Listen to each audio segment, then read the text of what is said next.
Hi guys, कैसे हो आप? उम्मीद करता हूँ आप बहुत अच्छे होंगे। आज की क्लास हमारी कंफ्यूजिंग वर्ड्स की क्लास होगी। इस कंफ्यूजिंग वर्ड्स की क्लास में बहुत ही महत्वपूर्ण कंफ्यूजिंग वर्ड्स लेके आया हूँ, जो आपके डेली लाइफ में भी यूज होंगे और ग्रामर में भी यूज होंगे, क्योंकि डेली लाइफ आएंगे। तो वीडियो शुरू करते हैं। पहला वर्ड है स्टैचू। स्टैचू नाउन है और इसका हिंदी अर्थ होता है प्रतिमा या मूर्ति। ठीक। दूसरा वर्ड है स्टैट्यूट। ये नाउन है और इसका हिंदी अर्थ होता है लिखित कानून। देखो, स्टैचू और स्टैट्यूट में अंतर है। यहाँ पर STATUE स्टैचू और यहाँ पर STATUTE स्टैच्यूट। ठीक। ये लिखित कानून होता है स्टैच्यूट, और स्टैचू प्रतिमा या मूर्ति होता है। ठीक। अब पहले आता है statue. This is the statue of Baba Saheb. यह बाबा साहेब की प्रतिमा है। यह बाबा साहेब की प्रतिमा है। ठीक। ये ऑफ का मतलब होता है का, और इसका मतलब होता है यह, और ये का मतलब है। तो यह बाबा साहब की प्रतिमा है। We should not break the statue of any great man. हमें किसी भी महान पुरुष की प्रतिमा नहीं तोड़नी चाहिए। हमें किसी भी महान पुरुष की प्रतिमा नहीं तोड़नी। ये एनी मतलब किसी भी। हमें किसी भी महान पुरुष की प्रतिमा नहीं तोड़नी चाहिए। ब्रेक का मतलब तोड़ना, तोड़ना, तोड़ना। ठीक। अब स्टैट्यूट मतलब लिखित कानून। A statute pass a statute passed in the assembly today.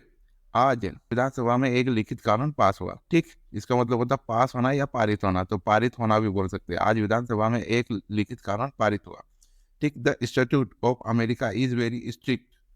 The statute of America is very strict. America का कानून बहुत सख्त है। अमेरिका का कानून बहुत सख्त है। इसका मतलब होता है सख्त, सख्त। या अमेरिका का कानून बहुत सख्त है। नेक्स्ट वर्ड है सीम। सीम है SEAM। ये नाउन और इसका हिंदी अर्थ होता है सिलाई का जोड़। और ये है सीम, SEEM सीम। ये वर्ब और इसका हिंदी अर्थ प्रतीत होना या मालूम पड़ना। ठीक। पहले अच्छा, अब इसके फॉर्म भी होते हैं जो यहाँ लिखे देखेंगे बाद में। सीम 10। अब इसका देखते सीम का। The seam of this shirt is very weak. इस शर्ट का सिलाई का जोड़ बहुत कमजोर है। इस शर्ट का सिलाई का जोड़ बहुत कमजोर है। ठीक। The seam of ball is damage. The seam of is ball is damage. इस बॉल की सिलाई की जोड़ खराब हो गई है। इस बॉल की सिलाई की जोड़ क्षतिग्रस्त हो गई या खराब हो गई। अब इसके फॉर्म देखते सीम का। तो सीम के जो बेस फॉर्म है सीम, सीम्ड, सीम्ड, सीमिंग और सीम्स। ठीक। अब इससे इसके वर्ड देखते इट सीम्स टू मी। मुझे प्रतीत होता है कि। ठीक। इसका मतलब होता है कि। It seems to me that he will not come. मुझे प्रतीत होता है कि वह नहीं आएगा। मुझे प्रतीत होता है कि वह नहीं आएगा। ठीक। He seems that he will pass. उसको लगता है या उसे प्रतीत होता है कि वह पास हो जाएगा। इसका मतलब है कि वह पास हो जाएगा। देखते आगे। स्मेल। ये वर्ब और इसका हिंदी अर्थ सूंघना। देखो, ये स्मेल है और इसका हिंदी वो अर्थ होता सूंघना। ठीक। और ये वर्ब है। अब यहाँ पर स्मेली। ठीक। ये एडजेक्टिव और इसका हिंदी अर्थ तो बदबूदार या गंदेला। इसमें सिर्फ एक ही अंतर है, यहाँ पर वाई है और यहाँ पर वाई नहीं है। ठीक। ये वर्ब है और ये एडजेक्टिव। तो स्मेल के क्या होते हैं दोनों, सॉरी, स्मेल ये वर्ब है जिसके दो फॉर्म होते हैं, मतलब दो फॉर्म रूप होते हैं। एक ब्रिटिश वाला मतलब अंग्रेजों का, और एक अमेरिकन का। तो पहले स्मेल तो बेसिक फॉर्म दोनों के सेम है, स्मेल। अच्छा, इसका सेकंड फॉर्म ब्रिटिश में smell, smelled. Third form smelling और स्मेल्स। ठीक। बाकी अमेरिकन फॉर्म में स्मेल्ड, स्मेल्ड, स्मेलिंग और स्मेल्स। ठीक। तो पहले देखेंगे स्मेल। ठीक। तो smell first he smells the food. पहले वह खाने को सूंघता है। Then he eats it. फिर बाद में उसे वो खाता है। फिर बाद में उसे खाता है। ठीक। फिर दूसरा देखते हैं आई स्मेल्ड हिम। उसने उसे सूंघा। And find out he was drunk. उसने उसे सूंघा और पता किया कि वह पिया हुआ है। और पता किया कि वह पिया हुआ है। ठीक। ये फाइंड आउट मतलब पता करना, पता करना या पता लगाना। ठीक। स्मेली मतलब गंदेला या बदबूदार। This place was smelly. यह स्थान गंदेला है या बदबूदार। This is a smelly food. यह खाना गंदेला है या बदबूदार है। ठीक। देखते आगे। ये नाउन है और इसके अंदर था अस्तबल या आसवसाला। और स्टेपल ये भी नाउन है और इसका इंडिया तो नोकदार, मुड़ा हुआ था। देखो, स्टेपल का हिंदी आता जरूर होता है, नोकदार मुड़ा हुआ तार। भाई कि हम इसको हिंदी में भी स्टेपल ही बोलते हैं, तो मैं स्टेपल से ही पढ़ा हूँ। भाई कि इसका हिंदी आता ये होगा, कोई पूछे तो बता दे। स्टेबल, अस्तबल, who is the owner of this stable, who is the owner of this stable, इस अस्तबल का ओनर कौन है, इस अस्तबल का ओनर कौन है या मालिक कौन है, इस अस्तबल का मालिक कौन है। ठीक, स्टेबल की स्पेलिंग देखेंगे STABLE, ठीक, और स्टेपल के देखेंगे STAPLE, ध्यान रखें।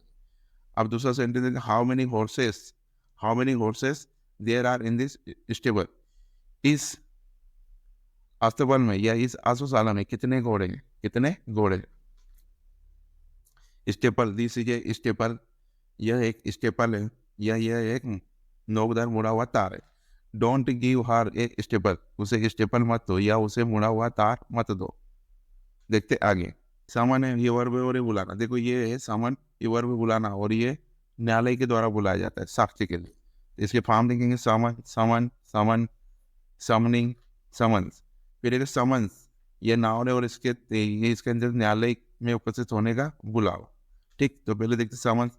The court summoned the police for testimony, न्यायालय ने पुलिस को साक्ष्य के लिए समन्स बुलाया, न्यायालय ने पुलिस को साक्ष्य के लिए बुलाया। ठीक, the court summons witness to decide the case, case निराकरण के लिए बुलवाती है, कोर्ट साक्ष्यों को केस निराकरण के लिए बुलवाती है। अब समन्स मतलब समन्स, इसका मतलब होता है बुलाना, ये वर्ब और ये सिर्फ नाउन है। ठीक, तो summons, A summons has arrived from court, A summons has arrived from court, एक समन्स कोर्ट से आया है, एक समन्स कोर्ट से आया है। ठीक, अब द कोर्ट सेंट ए, दूसरा देखते the court sent a summons to Ram, court ने राम को एक समन्स भेजा, कोर्ट ने राम को एक समन्स भेजा। देखते आगे। सम टाइम, ये एडजेक्टिव और एडवर्ब है, कुछ समय या कभी, और समटाइम्स ये एडवर्ब है और कभी कभी। ठीक, तो पहले देख, come and have supper sometime, आपको कभी जरूर आना चाहिए और डिनर करना चाहिए, और डिनर करना चाहिए या रात का खाना करना चाहिए। You go, you should go there sometime, आपको कभी वहाँ जाना चाहिए, आपको कभी वहाँ जाना चाहिए। ठीक है, इसका मतलब तो कभी। समटाइम्स कभी कभी, आई स्पीक इंग्लिश समटाइम्स, मैं कभी कभी इंग्लिश बोलता हूँ, मैं कभी कभी इंग्लिश बोलता हूँ। ये रियलाइज हुआ, कभी कभी पढ़ा। Thanks for watching, subscribe.